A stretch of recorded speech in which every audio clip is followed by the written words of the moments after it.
무슨 과분한 소개를 해주셔서 감사합니다. 그리고 또 주일 예배 말씀 전할 때 박수까지 쳐주셨는데 여러분 그런 책 보셨어요? 박수 칠 때 떠나라. 우리가 박수 받을 자격이 없는데요. 특별히 저는 오늘 여러분의 교회가 그레이스 교회가 4주년 창립 예배인 줄은 저는 모르고 왔습니다. 어젯밤에 도착을 했는데 저는 참 하나님의 은혜로 시차를 별로 잘 못 느끼고 살아요. 아무데나 가면 그냥 눈을 감으면 잠을 자고 얼마 전에도 제가 사우디아라비아, 요르단, 그리고 에미레이트, 또 그다음 발칸반도에 또 선교지를 찾아가기 위해서 부지런히 쫓아다니다가 또 이렇게 바쁘게 한국에 또 왔습니다. 특별히 이렇게 4주년에 와서 우리 문 목사님이 말씀을 증거하셔야 되는데 저에게 기회를 주셔서 너무너무 감사합니다.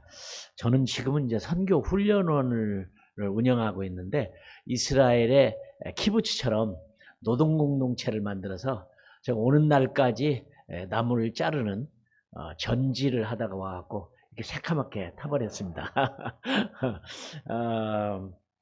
저는 아프리카 갬비아 아마 들어보셨는지 모르겠어요. 우리 나이 드신 분들은 70년대 우리나라에 뿌리라고 하는 영화가 있었어요. 쿤타 킨테가 나오는, 그죠?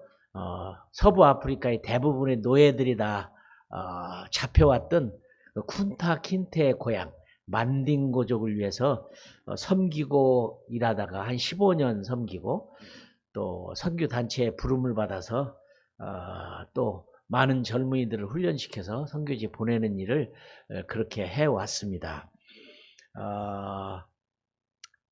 그러다가 또 이제 온누리교회에 선교 훈련원을 좀 섬겨달라고 해서 또 훈련원장으로 한 5년 섬기다가 또 저는 이제 아는 게 별로 많이 없고 목회도 잘 못하고 선교사로서 선교밖에 아는 게 없습니다.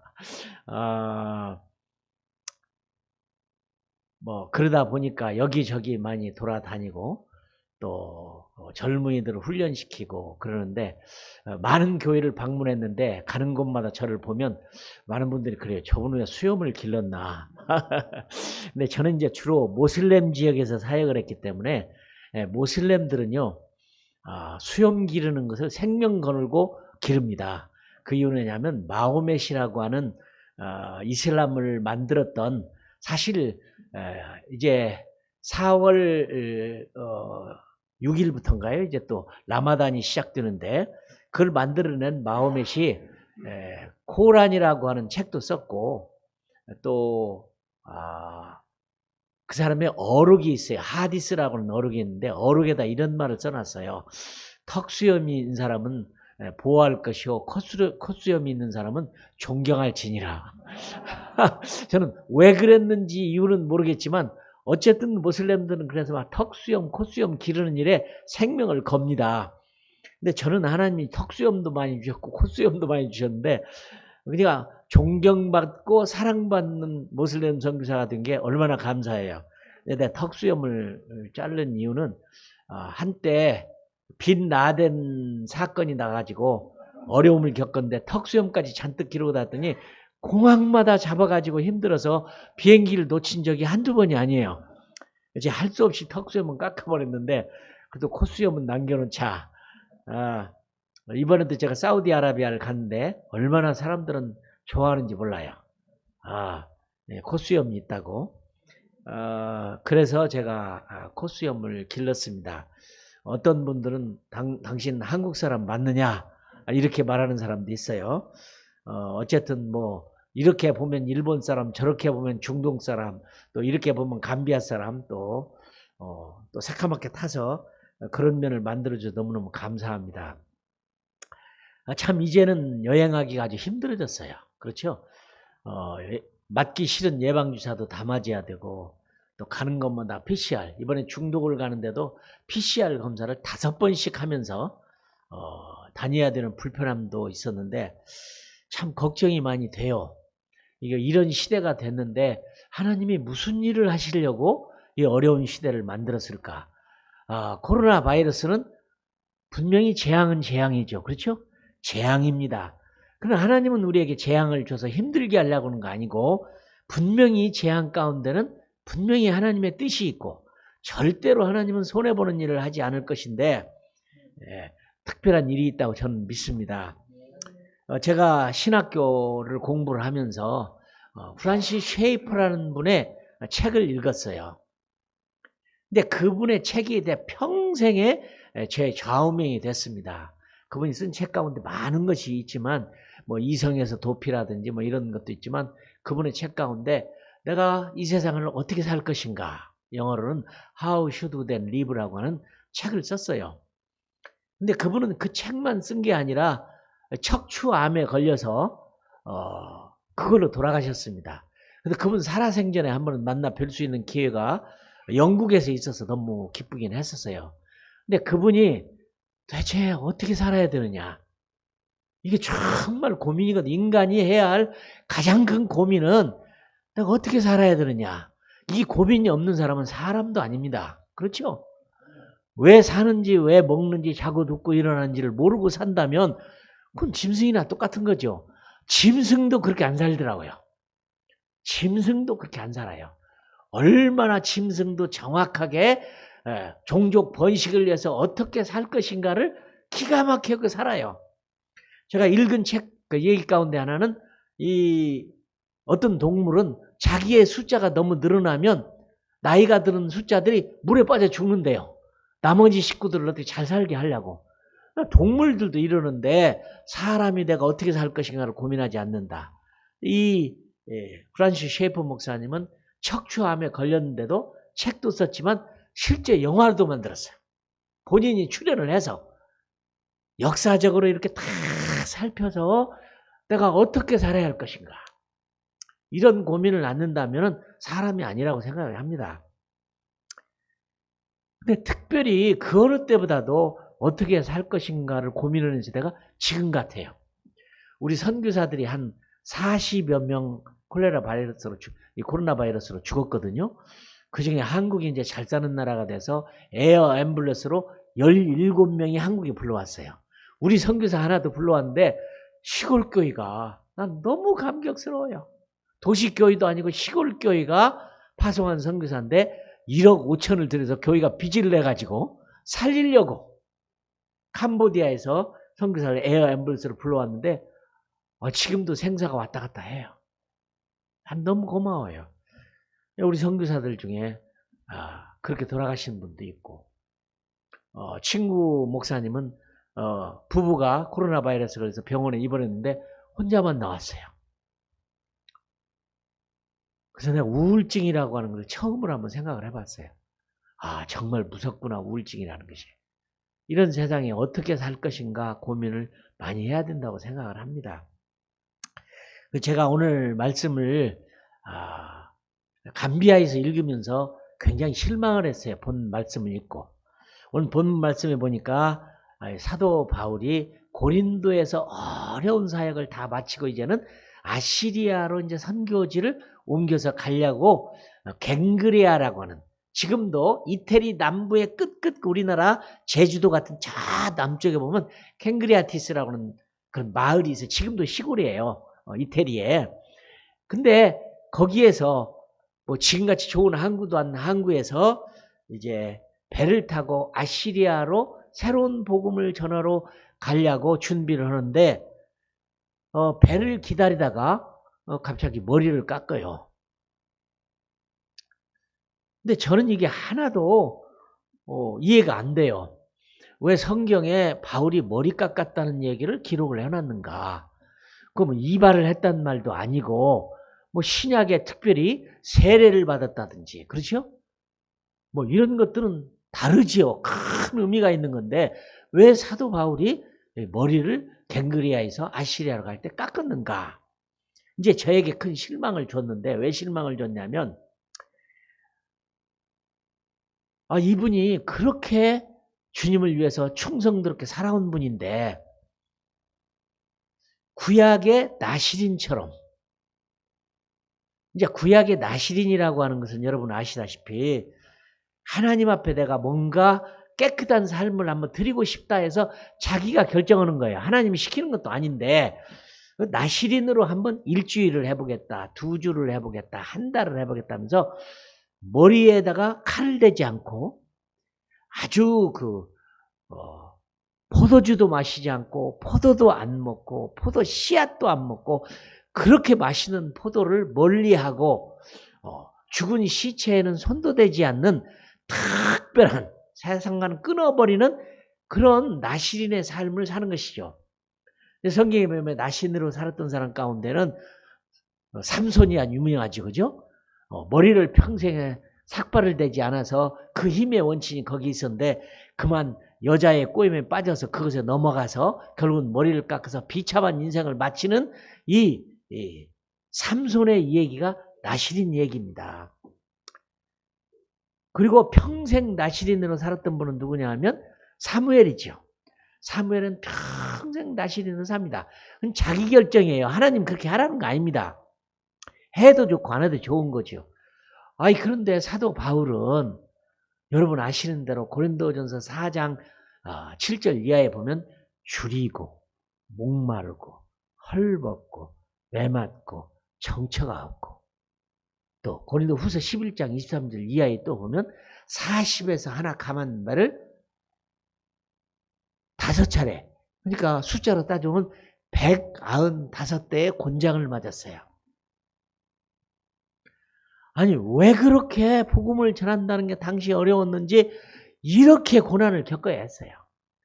그냥 줄이고 목마르고 헐벗고 매맞으며 정처가 없고 살 소망도 끊어지고 세상에 찢기처럼 되고 꼭 고린도전서 4장 9절 이하에 보면 하나님이 우리를 사도에 누리기를 죽이기로 작정한 자같이 그랬어요. 하나님이 살리려고 하는 게 아니라 어떻게든지 그냥 사도 바울을 죽이려고 하는 것처럼 이 고난이 끝이지를 않고 살 소망도 끊어지고 세상 사람의 내가 쓰레기처럼 됐다, 찢기처럼 됐다 그랬거든요. 그리고 그레디에이터라는 영화를 보신 분은 알지만 경기장에 사람을 집어넣고 둘 중에 하나가 죽을 때까지 싸우고 나중에는 막 짐승들과 싸워서 막 사자밥이 되게 만드는 그런 곳에 자기를 넣는 것처럼 표현을 했어요. 아마 요즘에 그렇게 신앙생활하고 주에 이런다면 아마 믿을 사람 없을 거예요. 그렇게 고난당한 바울이 아니 그 정도면 됐지. 그 정도면 됐지. 또 나시린으로 살겠다고 나를 정하고 머리에 손을 대지 않고 지켰습니다. 포도주도 안 마시고 마시는 포도도 안 먹고 세상 것은 다 죽은 걸로 생각하고 손대지 아니하고 쟤한테 큰 절망감을 줬던 이유는 도대체 얼마만큼 잘 믿어야 되는가? 여러분 한번 고민해 보세요. 이 정도 믿어도 되는 건가? 아니면 내가 얼마만큼 잘 믿어야 되는가? 이런 고민을 우리 똑같이 하죠. 목사도 고민을 하고 장로님도 고민을 하고 성도도 똑같이 고민합니다. 만일에 이런 마음이 없다면 그것도 정말 예수 사랑하는 분이 아니죠.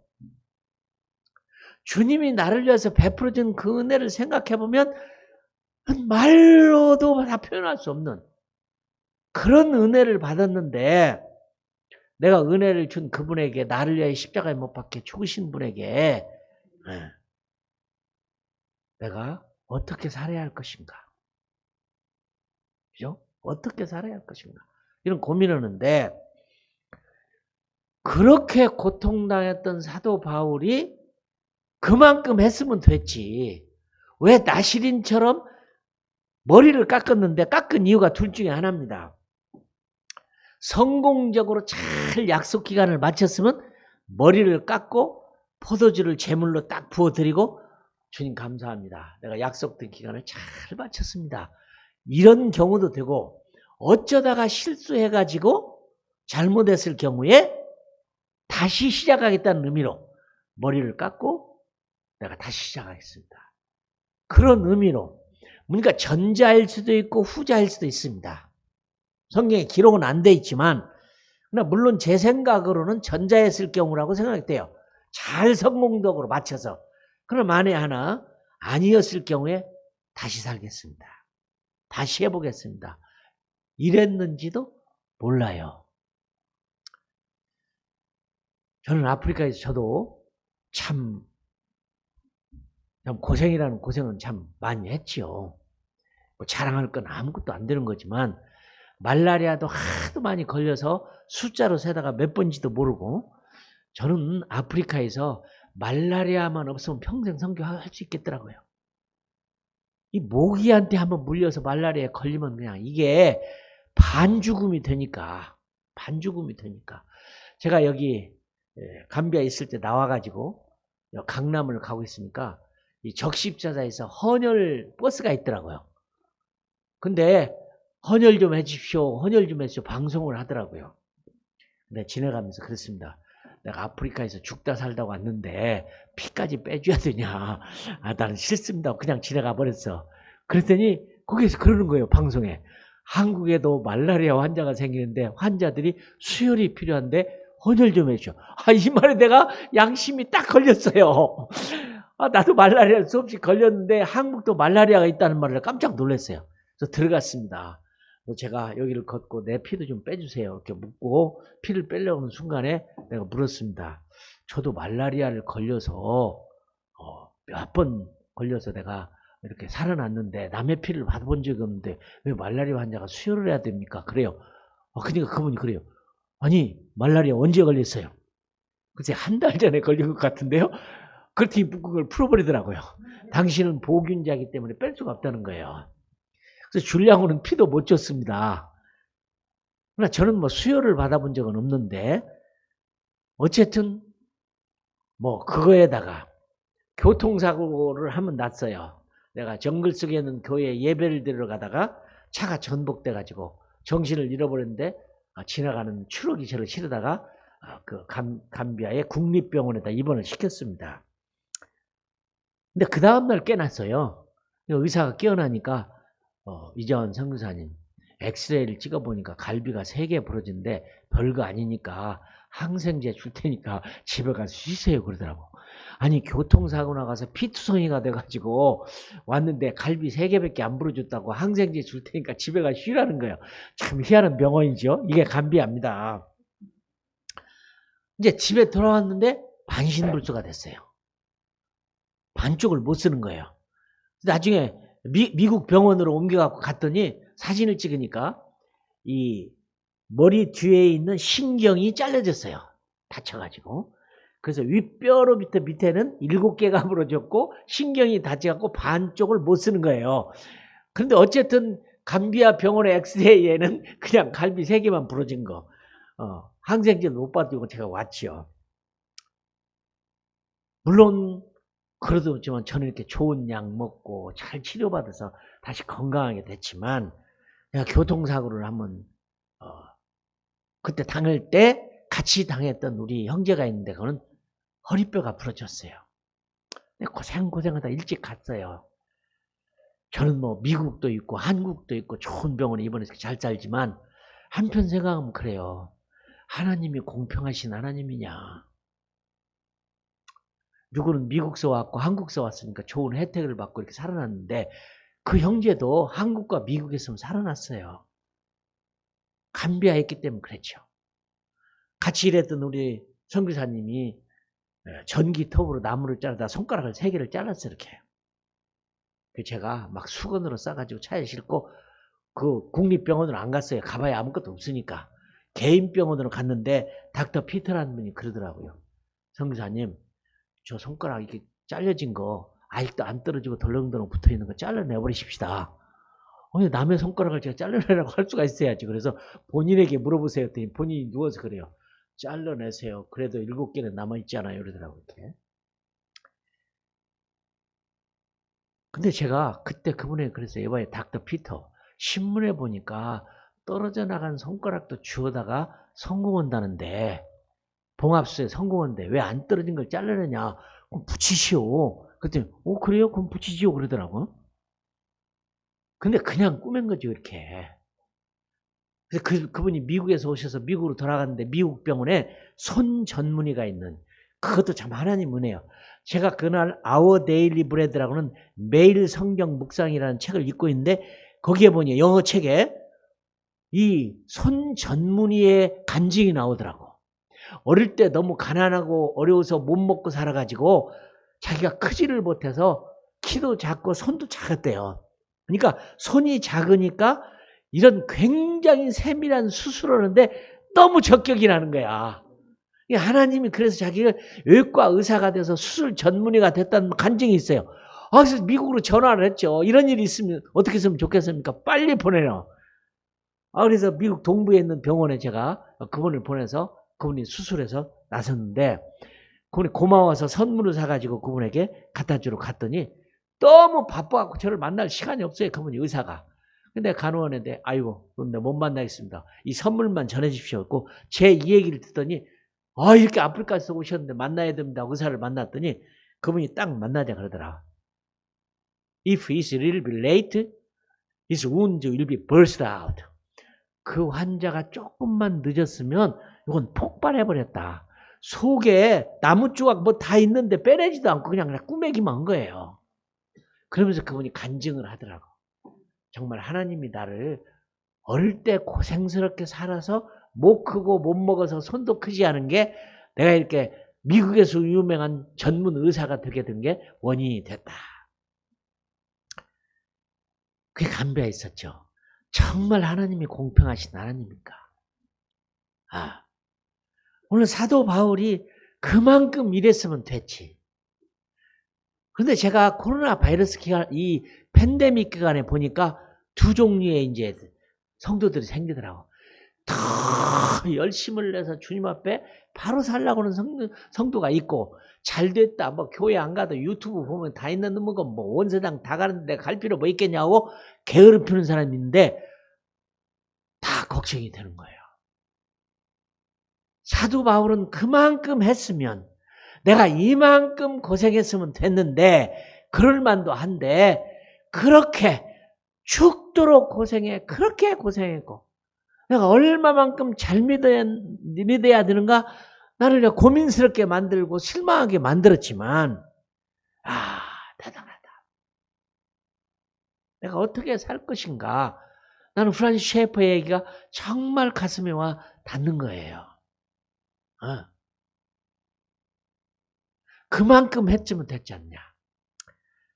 제가 오늘리교회 선교 훈련원장을 하는데 장로님들 은퇴식이 있었습니다. 몇 년 전에. 너무 큰 교회니까 장로님들이 한 70분이 한꺼번에 은퇴를 하더라고요. 아니, 장로님들 한 500여 분 됐으니까.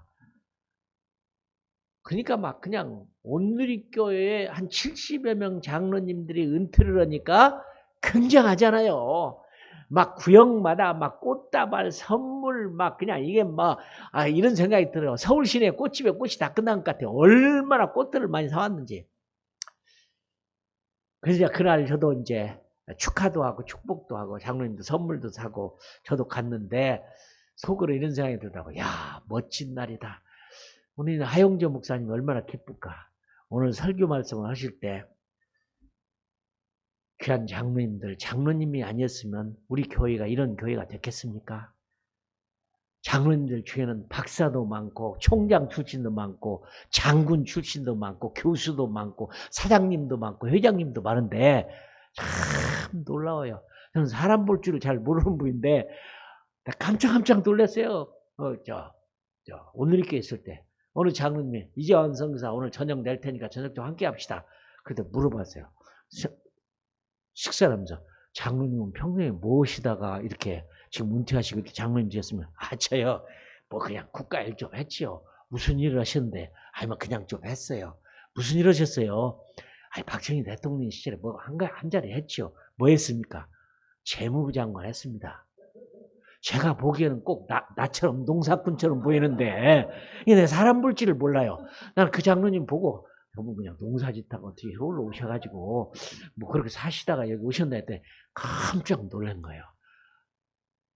그리고 나서 텔레비전에 보니까 텔레비전 경제 대담을 할 때는 이분이 안 빠지더라고. 재무부 장관을 하셨다는 거예요. 박정희 대통령 시절에. 대단하신 분.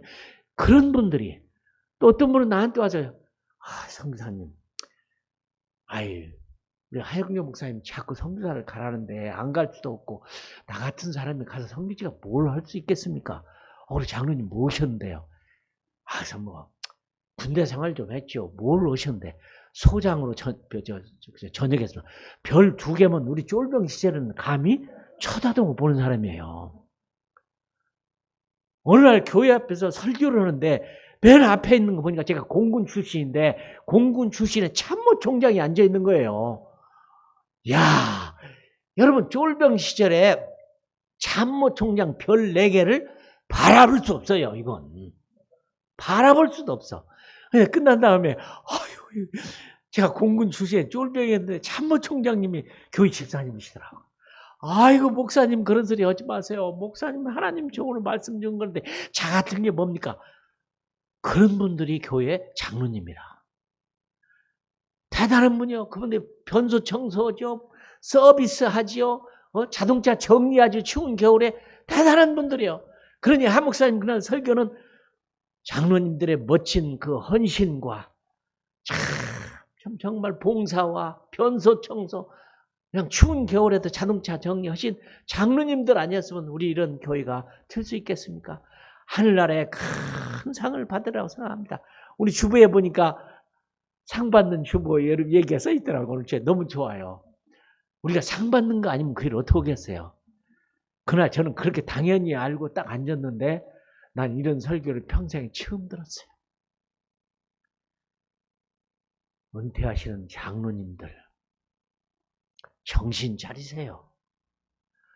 예수 믿는 우리가 무슨 은퇴가 있습니까? 그죠? 우리 인생에 주님을 섬기는 일에 무슨 은퇴가 있습니까? 내가 이만큼 했으니까는 됐다. 이 나이까지 했으니까 내가 물려주자. 이만큼 헌금도 했으니까 이제는 다른 사람이 봉사하도록 자리를 물려주고 조금은 쉬어보자. 내가 이만큼 했다. 그런 말이 어디 있습니까?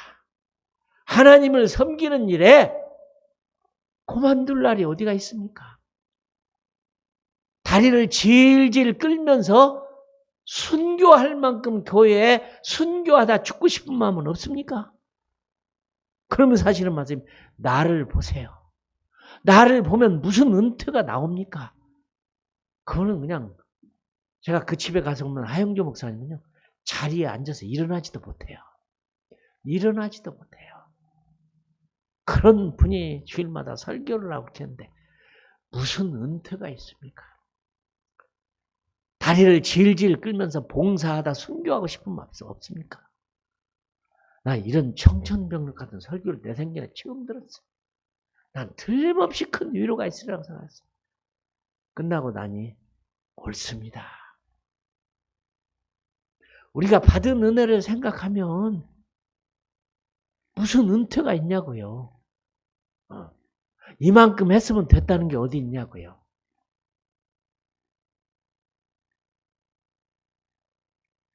참 대단해요.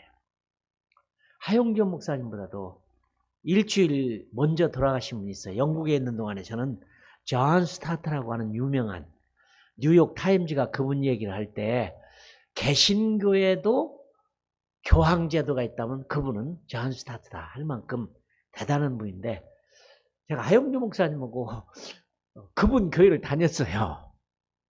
근데 내가 깜짝 놀랐어요. 그분이 아니면 신학을 마칠 때 바른 신학을 못할 만큼 유명한 분입니다. 근데 깜짝 놀랐어요. 그분이 앵그리칸이라는 게 성공회 목사님이에요. 여러분 성공회는 영국식 천주교가 성공회입니다. 어떻게 천주교 성공회에서 이런 복음주인 존 스타트 같은 분이 나오겠는가? 내가 한 번 놀랐고요. 또 놀란 것은 그분이 그 교회 올소울스 처치라고 모든 영혼 교회에 담임 목사님으로 27살 때 왔는데 92살에 돌아가실 때까지 그 교회만 섬겼어요. 요즘같이 이 교회가 아니면 저 교회 내 교회도 아니고 뭐 아무 때나 그냥 저쪽 교회 가고 하는 참 부끄러운 시대인데 이분은 27살 때 와서 죽을 때까지. 또 그분은 비서로 일했던 프란시스 화이트 헤드라고는 여자 비서가 대단해요. 53년을 이분 비서로 일을 해요. 그리고 그분은 평생에 책을 60권도 넘게 썼어요. 60권도 넘게 썼어요. 그런데 마지막으로 83살에 쓴 책이 그것도 연필로 썼어요. 컴퓨터로 찍으면 오자를 찍을까 봐서 연필로 썼어. 그 책을 제가 봤죠. 우리말에도 좀 번역을 했는데 번역이 조금 그래요. 원래는 그게 뭐냐면 우리말 번역에는 제자도라 그렇게 했는데 원래 제목은 The Radical Disciple이라는 책이에요. 그러니까 그분 책에 읽어보면 뭐라고 했냐면 우리를 그리스도인이라고 부르는 말은 틀린 말이다. 성경에 대여섯 군데가 그리스도인이란 말이 나오는데 그 말은 안 믿는 사람이 우리를 보고 예수쟁이 할 때 부를 때 크리스찬이지 진정한 우리는 크리스찬이 아니라 제자야 된다. 제자도 그냥 제자가 아니고 레디칼 디사이플이니까 그 번역이 어려워요. 우리말로는. 레디칼 디사이플이란 말이 막 급진적인 제자다 그럴 수가 없잖아요. 그러니까 우리나라 번역도 번역이 조금 애매해요. 제자도 그렇게 번역을 했어요. 힘이 안 생겨요. 저대로 번역을 했으면 저는 영어를 잘 못하지만 강한 제자 그렇게 썼으면 차라리 나을 텐데 강한 제자. 그분 얘기가 그거예요. 그 책에 썼어. 그 얘기가. 우리는 크리스찬이면 안 된다. 죄송한데 크리스찬으로는 천당 못 갈 수 있어요. 내가 독일 사람을 만나서 전도를 했더니 그러더라고. 누나 worry about that. I'm Christian too. 그러더라고. 걱정하지 마라. 나 역시 나도 크리스찬이다. 그랬어요. 그러면 주일 안 빼먹고 나가냐? 11조 안 빼먹고 내냐? 성경을 정기적으로 읽냐? 늘 기도하냐? 전도하냐? 그랬더니 그런 거 하나도 안 한대요. 그래도 1년에 3번은 교회를 간대요. 연초에 가고 부활절 때 가고 크리스마스 때는 간대. 그리고 자기를 크리스찬이라고 그래. 그런 사람 천당 어떻게 가겠어요? 크리스찬은 천당 못 가요. 비성경적인 이름이라는 거예요. 이 존 스타트 얘기는. 레디칼 디사이플이야. 그럼 기독교는 어디서 시작이냐? 아브라함부터 시작이에요. 근데 아브라함은 무시무시합니다. 네 독자 이삭을 모리아산에 가서 칼로 찍어서 목을 자르고 팔 자르고 다리 자르고 내장을 꺼내서 각을 떠서 불로 태워드리라. 이게 기독교 시작입니다. 제가 이 말을 왜 하느냐. 자, 지금 코로나 바이러스로 언제 죽을지 몰라요. 조정민 목사님이 최근에 쓴 책이 하나 내가 사서 왔는데 재밌어요. 나는 제목 때문에 은혜를 받았어. 속은 뭐 읽어봐도 뭐 그러던데. 우리는 노후 대책이 필요한 게 아니라 사후 대책이 필요하다. 책 제목이 사후 대책이에요. 맞지요? 나이가 들어 잘 먹고 잘 살 걸 지금 생각해야 할 때가 아니라 내가 죽으면 어떻게 될까를 생각하는 사후 대책을 얘기한단 말이죠.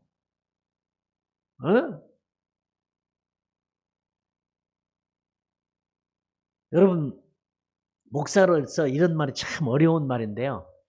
우리는 구원의 확신이란 말을 많이 얘기했어요. 당신 구원의 확신은요? 죽으면 천당 갈 수 있어? 그러면 나는 확신이 있다. 간다.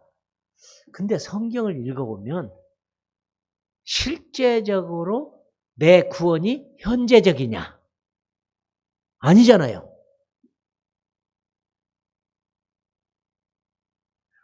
솔직하게 논리적으로 구원은 현존적이 아니에요. 미래에 받는 거지. 그래서 너무 지나친 구원의 확신이 사람을 게을르게 만들어요. 나 구원 받았으니까. 제가 아는 분이 기가 막혀요. 내가 잘 아는 분인데 교회 집사님인데 교회를 안 나가요. 그러면서 그래요. 난 집사도 했고 예수도 믿고 세례도 받았으니까 상은 안 받는다. 믿으면 천당 간다고 했으니까 난 구원 받으면 끝이지. 나는 뭐 상도 필요 없고 난 구원 받으면 끝이니까 확실히 예수 믿고 세례 받았고 집사도 했으니까 난 천당 가니까 난 안 나. 그리고 교회도 안 나오고 골프 치러 다니고 바둑 치러 다녀요. 그럴듯하지요. 구원은 현존재, 현재가 아닙니다.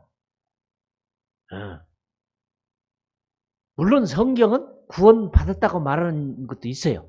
이건 어떠냐? 소망적 확신이에요. 내 믿음을 끝까지 지켜서 가면 구원을 받는다는 의미죠.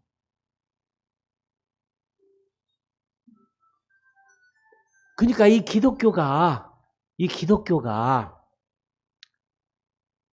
그래서 저는 이렇게 얘기합니다.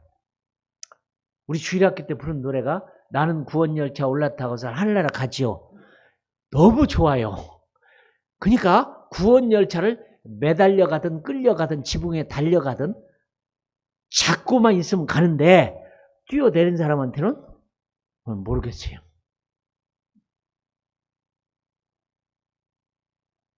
사도 바울도 고린도전서 9장 27절에 보면 내가 남에게 복음을 전하고 구원 못 받을까 두려워합니다.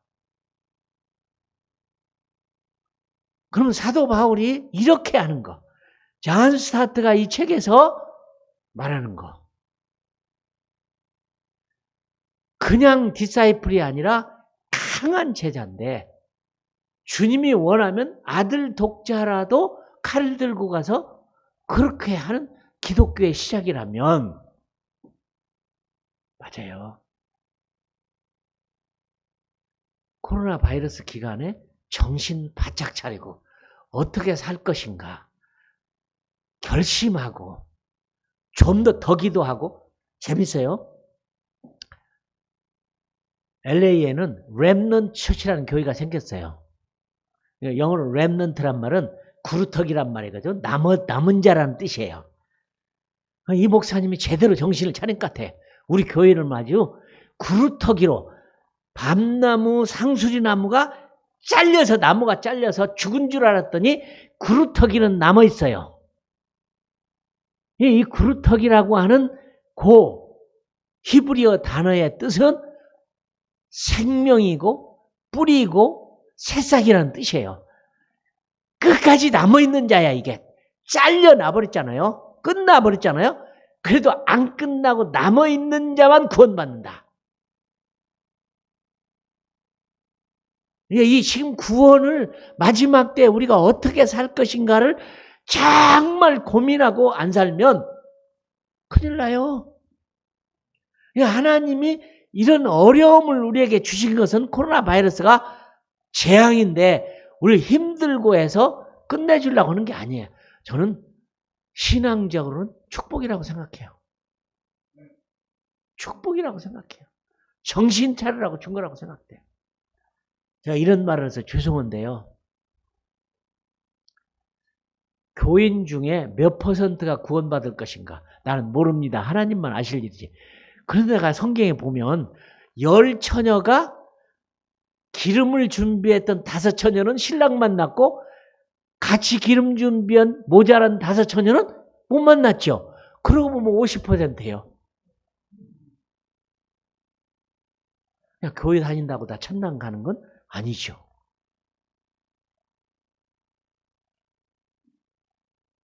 제가요 2교회를 봤는데 코로나 바이러스라고 내가 그 교회를 얘기하면 너무너무 잘하는 교회니까 말 안 할래요.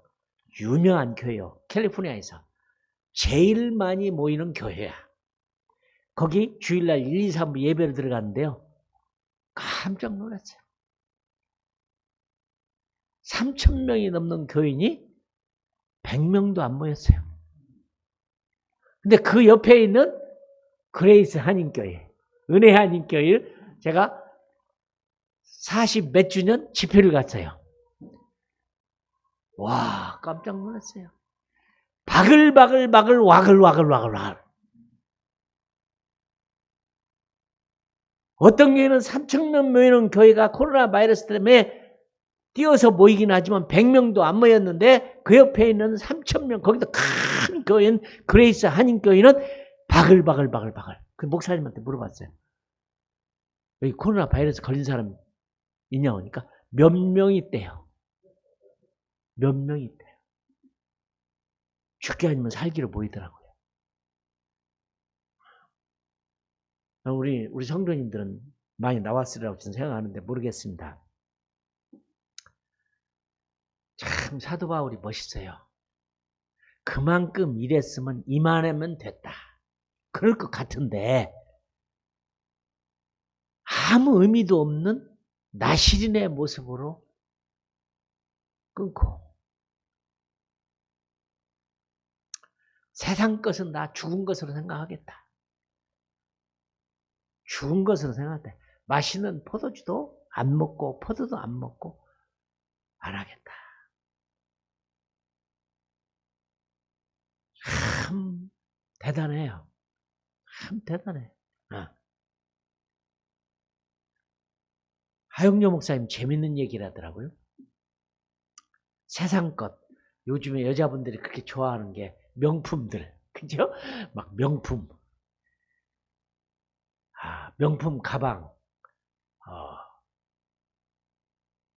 이리 뭐라고 그러죠? 쥐똥인지 물똥인지 뭔지 하는 그거 있잖아요. 가방 비싼 거. 내가 파리를 가가지고 지표를 갔다가 내가 그 물건 파는 데 한번 들어가 봤어. 대체 이렇게 뭐가 이렇게 뭐 루이 비똥인가 하는 거 어떤 것은 자동차보다도 비싸서 뭐가 좋은가 한번 들어가서 보러 들어갔습니다. 근데 정말 좋기는 좋더라고요. 번쩍번쩍하고. 그걸 중국 사람들이 못 사서 그냥 막 줄을 서가지고. 근데 한 목사님 얘기 재밌어요. 그런 걸 들고 다니면 사람들이 다 부러워한대요. 그죠? 부러워하죠. 그죠? 명품 비싼 거니까. 근데 그 다음 말이 너무 재밌는 게 부러워는 하는데 존경하지는 않는데. 그런 거 왜 하냐고요. 그렇죠? 그런 거 왜 하냐고요. 머리를 깎은 곳에 저는 못 가봤습니다. 근데 제 친구가 거기를 갔다 왔는데 지금도 많은 분들이 머리를 깎더래요. 거기 와갖고. 닮고 싶어서. 우리도 머리 깎을 필요가 뭐 있겠습니까? 그렇죠? 머리를 깎을 필요가 뭐 있겠어요. 그러나 마음만큼은 내가 머리를 깎고 다시 시작한다. 내가 하나님 앞에서 한번 나시린처럼 한번 살아보겠다. 내가 세상 것들을 다 그렇게 죽은 걸로 생각하고 손도 대지 않겠다. 그리고 배를 타고 아시리아로 가는 사도 바울의 마음, 그만큼 일했으면 우리는 되는데 참 존 스타트 그냥 그분한테 만나서 10가지도 넘게 감동을 받았어요. 그분은 돌아가셨어요. 돌아가실 때 유언이 뭐라고 했느냐. 내 것은 아무것도 없다. 모두 다 책이고 인세고 모든 걸 다 선교부에 다 주어라. 깨끗이 털어서 선교부에 주고 정말 깨끗이 털고 갔어요. 우리 선교사님들 중에서 그런 분들이 있어요. 나머지 자기 가지고 있던 모든 재산을 다 털어서 줘버리고 가는. 미국의 선교단체나 교회가 잘 되는 이유를 봤더니 자손들에게 안 물려주고 다 선교부나 교회에 다 물려주고 가더라고요. 저희 컴도 컴 본부에 빌딩이 있고 한 이유는 다 그런 분들 때문이에요. 재산을 남겨주고. 나 이런 설교는 하기가 대단히 어려워요. 재산 문제에 대해서. 어느 날 한 젊은이가 예수님께 찾아와서 예수님, 내가 어떻게 하면 영생을 얻겠습니까? 대단한 젊은이잖아요. 요즘에 그런 젊은이가 어디 있어요? 영생을 꿈꾸는 젊은이 요즘도 없죠. 지금 젊은이를 가리켜서 디지털 트라이브라고 그러는데 디지털 종족이래요. 디지털 종족. 요즘에는 무슨 문제가 있고 물어보려면 하나님께 물어보는 게 아니라 구글한테 물어봐라. 하나님은 시간이 걸려요. 안 가르쳐주기도 하고 구글한테 물어보면 그냥 가르쳐줘요. 그죠? 그런 스마트폰 시대가 돼버린 이 젊은이들이 영생을 사모한다. 드문데요. 어떻게 하면 영생을 얻겠습니까? 계명을 지켜라. 나 그거 다 지켰습니다. 한 가지 부족한 거 있다. 뭐냐? 너 가지고 있는 것을 다 팔아서 가난한 사람들이 나눠주고 너는 나를 따르라. 사실은 성경은 두 가지를 얘기했어요. 첫째는 하늘에 쌓아두고. 주님이 그를 가난하게 만들려고 온 게 아니에요. 진짜 부자를 만들려고 온 거지.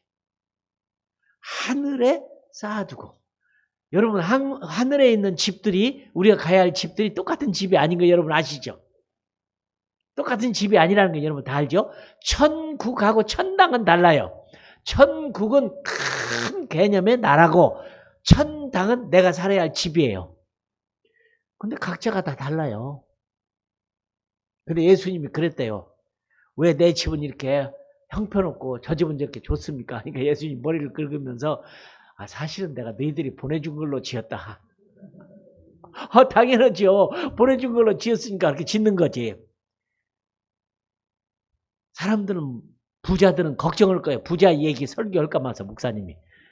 팔아서 가난한 사람들의 주고 그 말에 그럴까 봐서.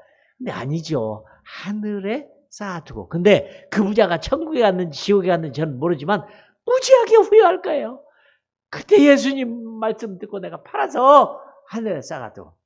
저는 성경에 나오는 천국 비유 중에 아주 재밌는 비유가 가난한 농부가 남의 밭을 갈다가 돌짝밭을 갈다가 쨍그랑해서 보니까 보물이 숨겨져 있었어요. 가만히 덮고 와가지고 주인한테 그거 팔아라. 아니 그거 쓸데없는 밭을 왜 살라고 그러냐. 아니 내가 좋아하니까 팔아라. 그래 싼 값으로 사라. 집에 와갖고 막 모든 걸 다 팔아서 그걸 사겠죠. 그게 천국 비유 아닙니까? 근데 천국 비유 가운데 저는 다른 생각을 해보는 거예요. 그 보물 주인은 누구였을까?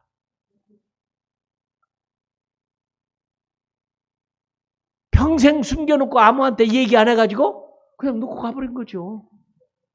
그렇죠.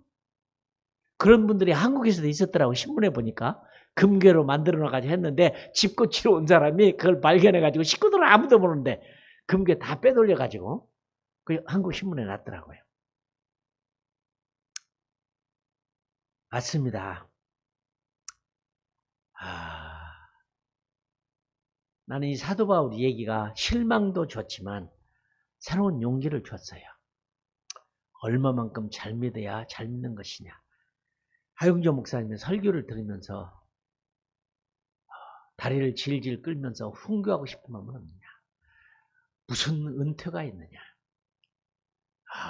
저는 이 존 스타트 목사님이 그렇게 멋지게 인생을 살면서 깨끗한 인생을 살고 간 그분에게서 10가지 넘게 저희가 큰 감동을 받았어요. 지금 우리가 어떻게 살아야 될 것인가. 우리의 신앙의 목표가 주일 성수에 있나 11조에 있나 뭐에 있는 게 아니죠. 우리는 다시 한번 주를 위해 살 수 있는 기회는 오지 않을 거예요. 오지 않을 거예요. 지금이 바로 그 일을 할 수 있는 너무 좋은 것이라고 생각이 됩니다. 머리를 깎고 다시 시작한다. 그렇게 좋은 것이 얼마나 많이 있었을까요? 맛있는 것이 얼마나 그렇게 많이 있었을까요? 갖고 싶은 것이 얼마나 많이 있었을까요?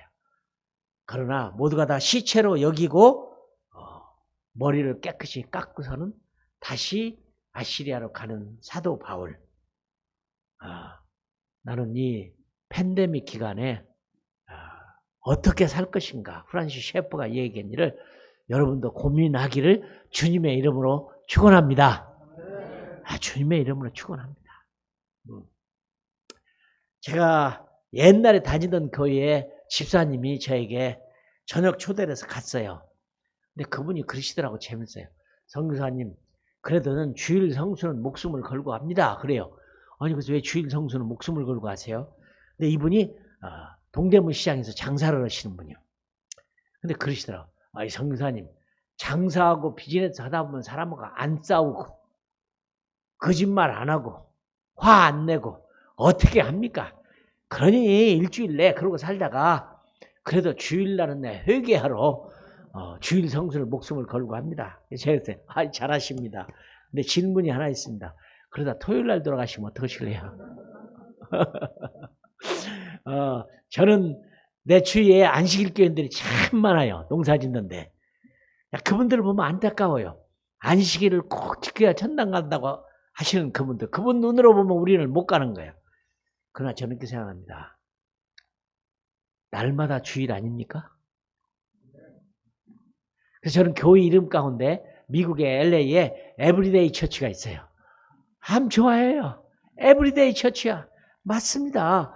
월요일을 주일처럼 못 지킨 사람은 주일을 지킬 자격이 없어요.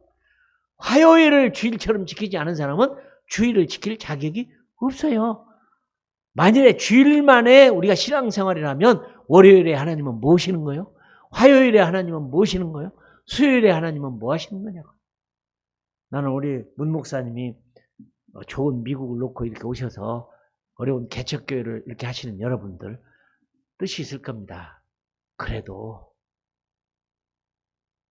바른 그리스도인을 한번 만들어 보자. 바로 믿어보자. 다른 복음이 얼마나 판을 치고 있는 세상에 바른 복음, 다른 복음이 아니라 바른 복음을 믿어서 하루를 살아도 살 가치가 있는 삶. 이제 지금은 그래요. 하루를 살아도 어떻게 살 것인가. 저는 그래서 이걸 마지막으로 말씀드리고 끝이고 싶어요. 저는요, 잠자기 전에 기도를 생명을 겁니다. 잠자기 전에 5분도 적고 10분도 적는 기도를 하나님 오늘 밤에 불러도 저는 가겠습니다. 오늘에 내가 어떻게 살았는가. 그러니까 잠자기 전 10분 전의 기도가 얼마나 가치 있는 것인가를 느꼈어요. 지금까지 몰랐어요. 적당히 잡니다 하고 잤는데 자다 못 깨어나면 끝이에요. 그러니까 이 자기 전에 10분만이라도 5분만이라도는 기도가 얼마나 값진 기도를 하고 살아야 되는지. 분명한 신앙 고백뿐만 아니라 그날에 있는 하나님이 우리에게 주신 것 중에 최고의 기쁨은 우리가 완벽하지 않습니다. 그러나 하나님이 우리에게 주신 것은 회개의 기도예요. 70번씩 7번이라도 용서해 주신 하나님이라면 자기 전에 하나님 오늘 내가 혹시 실수한 것이 있고 무슨 일이 있었으면 용서해 주세요. 얼마나 멋져요. 그래서 저는 최근에 와서는 자기 전에 기도를 아주 진실하게 기도를 하고 딱 준비하고 잠을 잡니다. 못 깨어날 수도 있고 깨어날 수도 있고 아침을 주시면 새로 주신 거 감사하고. 팬데믹 아무도 모릅니다. 수많은 사람이 죽죠. 100만이 넘는 사람이 죽었죠. 죽는 것도 보면 주사를 맞아서 죽은 사람이 있고 안 맞아서 죽은 사람이 있고 둘 다 죽고.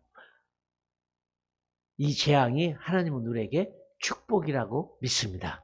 그렇게 되시길 주님의 이름으로 축원합니다.